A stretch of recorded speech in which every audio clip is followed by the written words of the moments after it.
Clearly Crucial podcast. I've got a very special guest today, Kirsten Back, all the way down from New Zealand, though originally from Germany.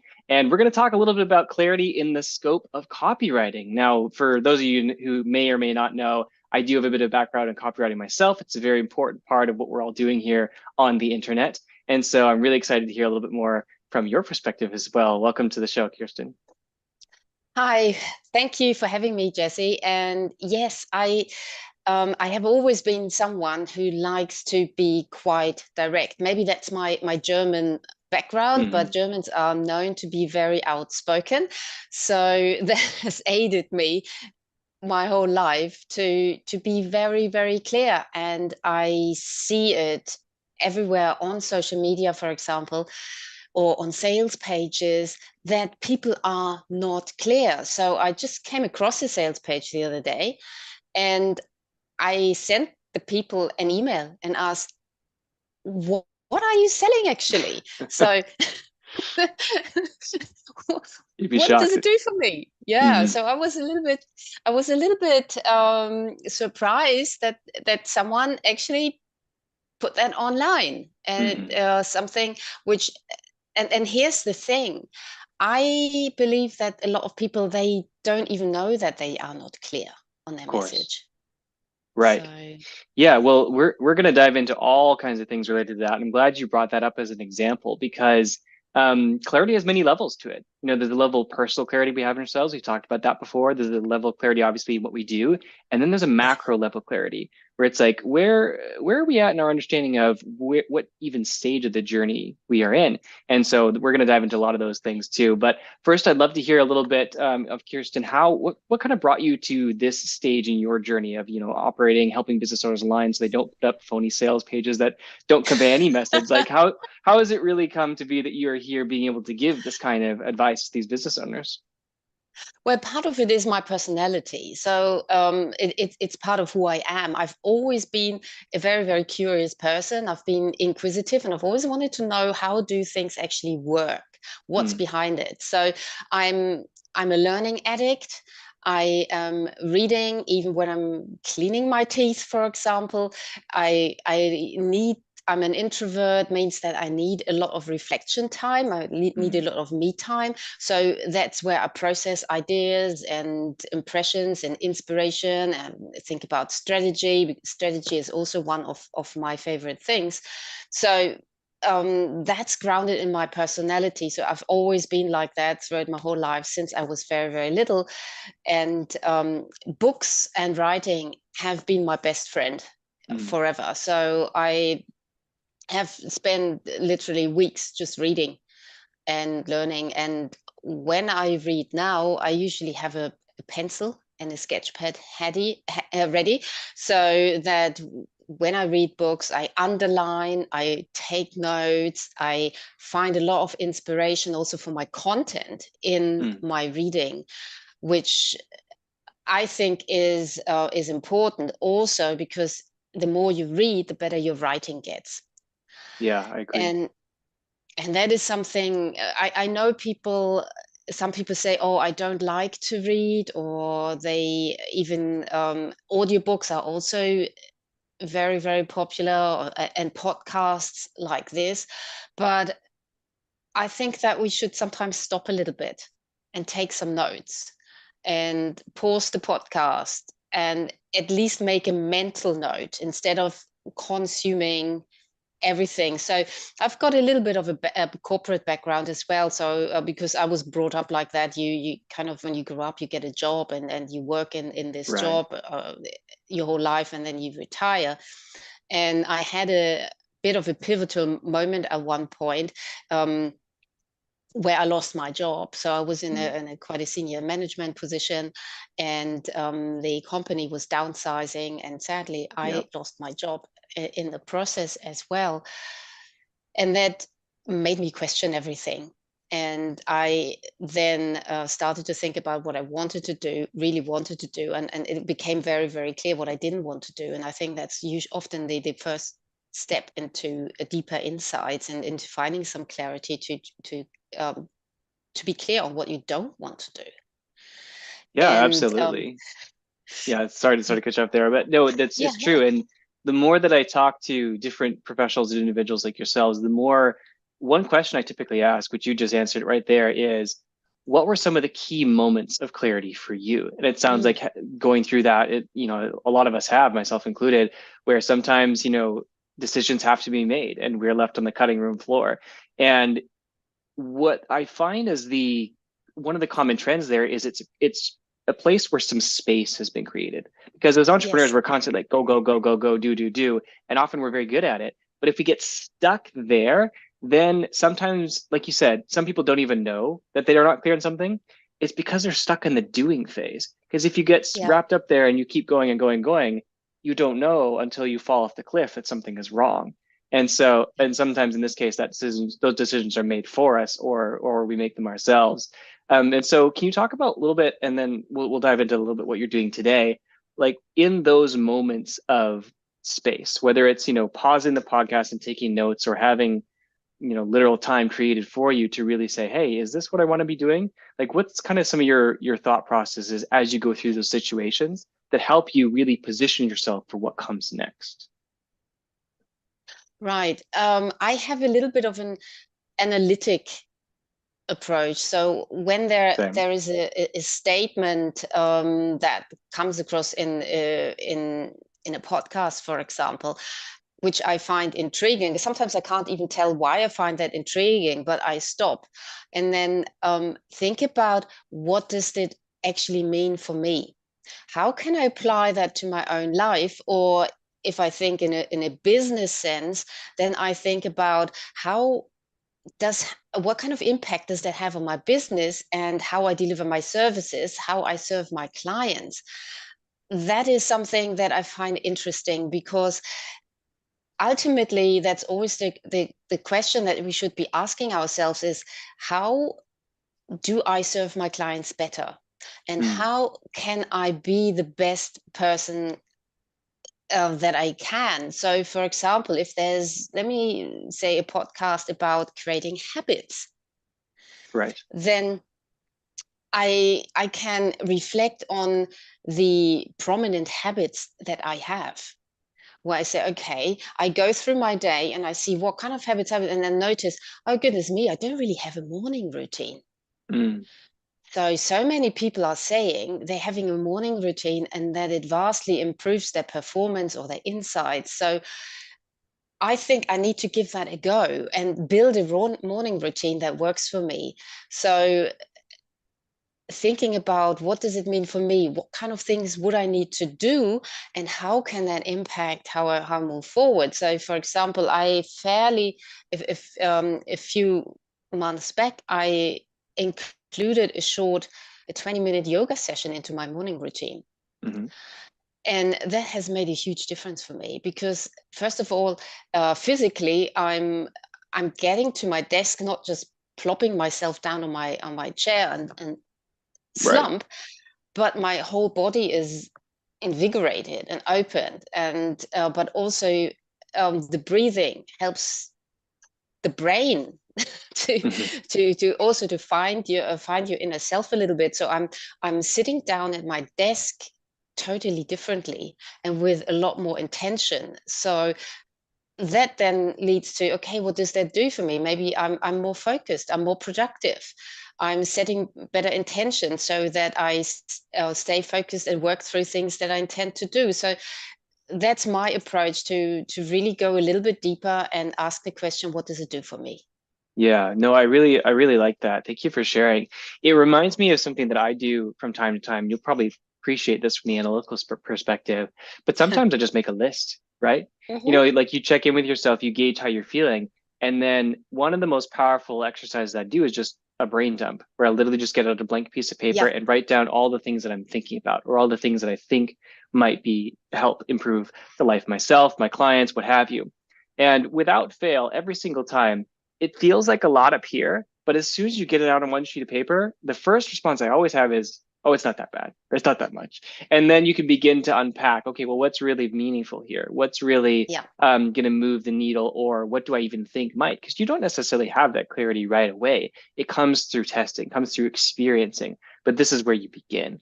And so that's a really great way that I implement clarity along those lines as well, which is kind of similar to what you're talking about. And I'm sure that just like we do it for ourselves, this plays into how you operate with your clients as well. And I know you mentioned that you do copywriting for clients. Can you tell us a little bit more about how your process specifically helps your clients get a better kind of give a better perspective, like whether they're writing a sales page or an email campaign or what have you, when they're connecting with their prospective clients?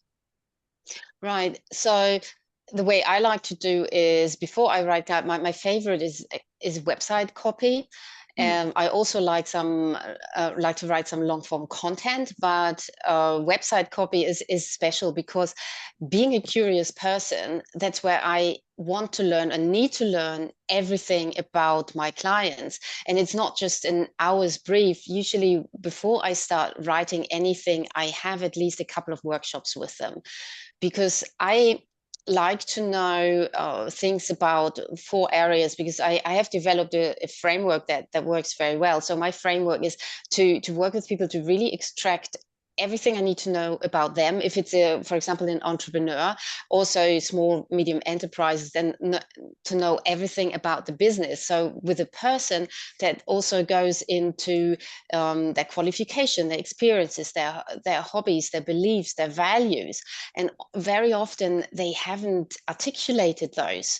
mm, Maybe somehow in their minds, but when you write it down, you gain a lot of clarity. So I do a lot of work on that, then also go deep into their client makeup and get clarity on their target audience, because when you write copy, you need to be really, really specific to get across the right vibe. And if your audience doesn't resonate with your copy, then you might as well not hire a copywriter. And that's what a lot of people complain about. They say, yeah, I gave my copy to a copywriter and it's very generic and it doesn't feel like me. mm. So in these sessions, I really take notes all the time and I record it and I extract their language, the language they are using, so that then I can make it sound like them. So upfront, it's a lot of work. And then I also talk through their offers, talk through the features and the benefits, the long-term outcomes, the structures of the offer. Is there a transformational journey? Does this journey make sense? Is this journey what their ideal clients are actually looking for? That's one thing. And then the last thing is about their brand and what's their voice? What is their story? What's the difference between their origin or personal story and their brand story? What kind of language are they using? What's the purpose of their business? What are they trying to achieve? And so that's all going back to themselves, because I think that business values are informed by personal values as well. So Agreed. going into that, and then lastly, adding their expertise and their knowledge, that forms a foundation for writing the copy. And then I'm obviously using copywriting structures as well, and also work with website designers, and then create copy that is very personal or personalized and very specific and is grounded in the pillars that we work through. And that's why clients find it they say, but these are my words. And I say, exactly. That's That's what I the point. wanted. That's Hmm. the point. I wanted to sound like you. I don't want it to sound like a copywriter wrote that for you. And I had one client when I met them for the first time. That was a wealth management company, and I met them, and their existing website was really, really corporate and stiff. Hmm. And then you go into wealth They tend to management, be. and yeah. And I met them, and I was so surprised. And I said, "Hey, you are actually all very, very nice."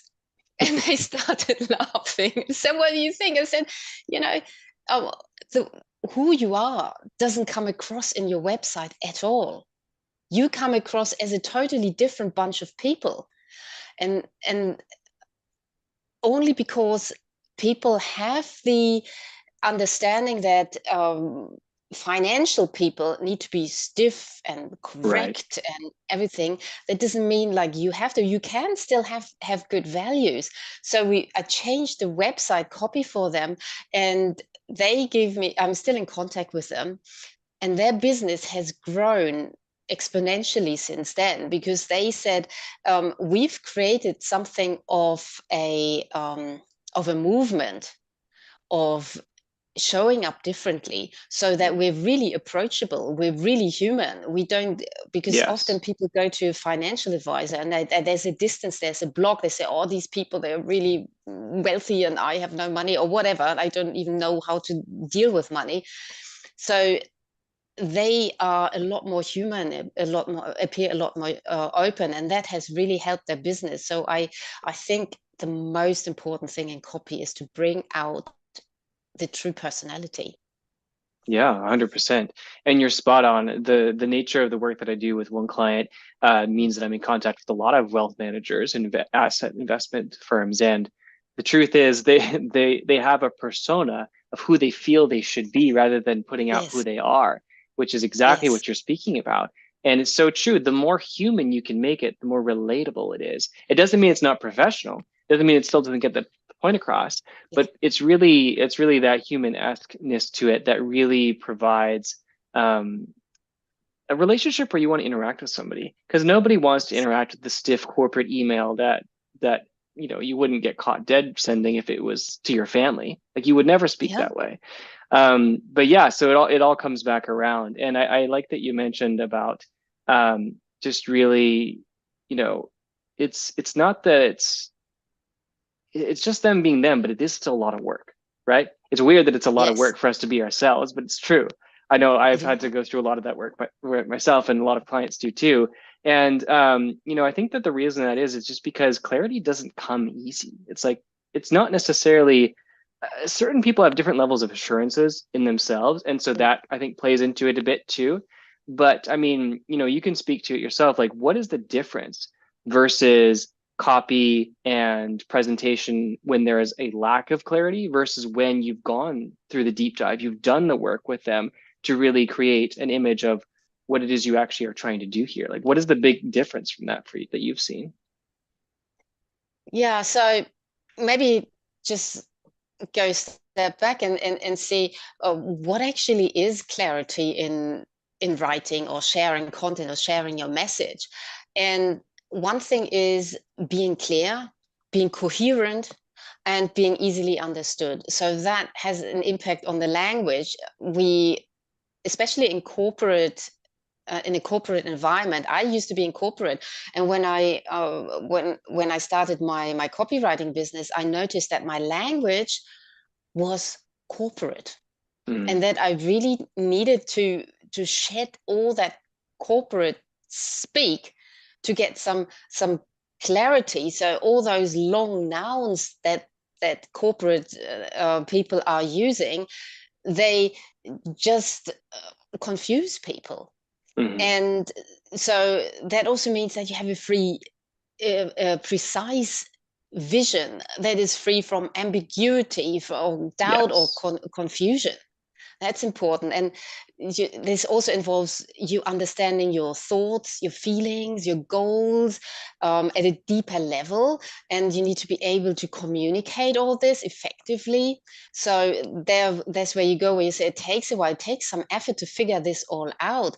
And in a business context, this means that you have defined all those foundational things, your purpose, your mission, your vision, knowing the steps to achieve your goals, having a strategy. So when you have that, then you're able to add some clarity to to your messages. And at every touch point, whether that is in an internal presentation in a meeting, maybe where you talk to your people, if your people are not clear on the mission and what the end result is, then how are they going to enthusiastically hop onto the train and say, Right. hey, we're all in?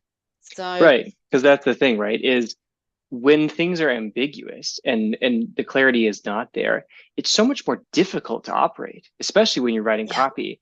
But then you do, But then if you divide your work and say, okay, well, instead of just slogging through trying to come up with something that might resonate with somebody every day or every week, putting the work up front, getting the clarity, doing the deep dive, defining the terms of who we are, what are we doing here, what is really the outcome that we're looking for.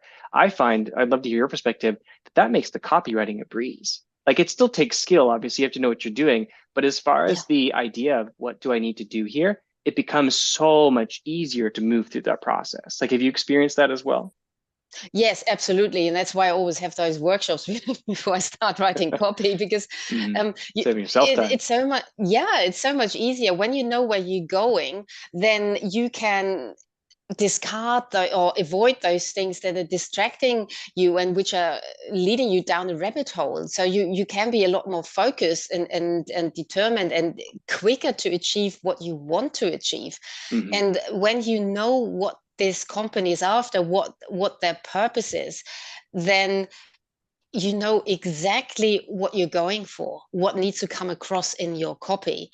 And on a personal level, when they are entrepreneurs or solopreneurs, for I always recommend an exercise I do with them is, let's define 3 words that define your purpose. Mm. So mine are listen, enlighten, empower.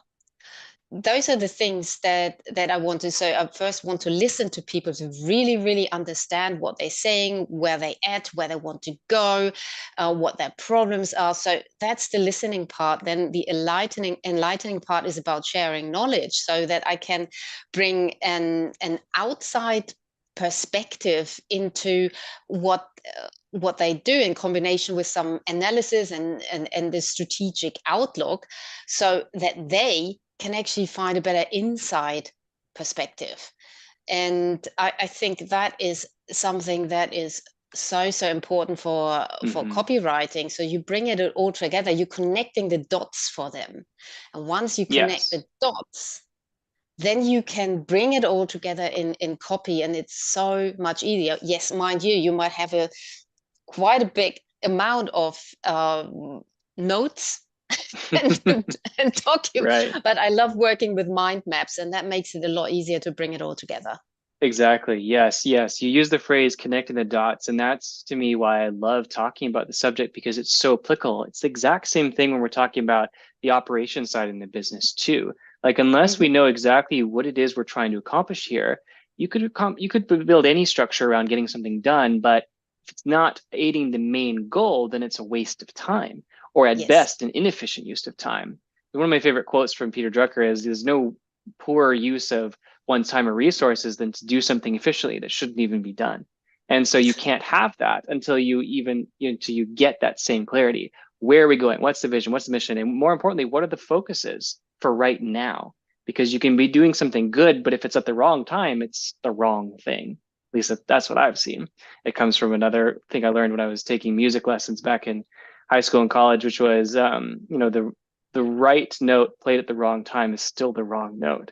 And so I try to adapt as many of those as possible when it comes into how we structure things too, because it's the same thing. Yes. Just like you get the clarity on how to write copy, and then it becomes so much faster and easier. It's the same thing when everybody's all chaotic all over the place and nobody knows what the numbers are. It makes it very difficult to operate as a business structure, especially if you're wanting this data-based decision making. But as soon as we Yeah. clarify everything, know where we are, know where we're going, and what's expected in between, the good getting there is so much faster. So that's really cool to hear Yes. how that combines as well. Yeah. So the funny thing is, I've got an operational management background as well. So There you what you go. just Yeah. said all rings very true. And sometimes you just have to walk 3 steps back and see, what are we actually doing here? How are we delivering our Yes. services? And it's quite an effort to kind of jot it all down, and you might come up with racy charts and all sorts and process flows. And then you can simplify, and that's one thing that applies to copy, but also to processes, is simplification. Yes. To take complex things, break them down, and then put them together in a way that make things more efficient and simplify them, because we understand simple messages better than Mm-hmm. convoluted or conflicting messages. So you can also figure out where are the bits that we're doing, but they don't really align. Right. So Yeah, it's that misalignment that causes the friction or the lag in the business that I've yeah, found. Really, once you create alignment, things get solved so much faster and easier just simply because they're aligned and they're clear. But if there yeah, is, it's kind of like walking through, those things at the gymnasium that are really hard to move through the little mm, spongy stuff versus then getting up out of it. So much faster to walk. It's nothing on you. It's the environment that you've created for yourself, yeah, which is really interesting. yeah. So that, I mean, thank you for speaking to that too, because it's at so many levels. So I loved hearing about your perspective through copy and your journey through business as well. And so if anybody watching has been really interested in specifically how to apply these principles in their copywriting, how might they get a Mhm. hold of you? Is LinkedIn the best method, or like what's the best way to hear more about what you have to say? Yeah, LinkedIn is a pretty good place to find me. So I'm on LinkedIn under my name, Kirsten Back, and I'm happy to connect with you. And I post quite regularly, not every day, but most days. I also have a newsletter that you could subscribe to, and then always shoot me a message on DMs. My website is linked, but LinkedIn is a really good starting point to get a feel for um, my messages Mm-hmm. and what Good I'm place to all start. about, apart of what I said today, but also to drop me a message and say, hey, can we talk? What you said just makes sense for me, and maybe we can have a chat and see how we can work together. I'd love to have that conversation. Absolutely. And if any of this resonates as well on the operations front, if you feel like you've got your copy in line, but everything else is kind of in shambles, you know where to find me as well here on LinkedIn, Jesse Hallstrom, Operations Consultants. I've got a form you can fill out to see if we qualify to apply to work together, as well as a video breakdown of my specific process of how I work through a lot of these clarity issues in the different levels of structuring the business as well. So that's all we're going to do for today. But thanks everybody for attending and checking it out. And we will see you again next time. Take care. Thank you. Bye.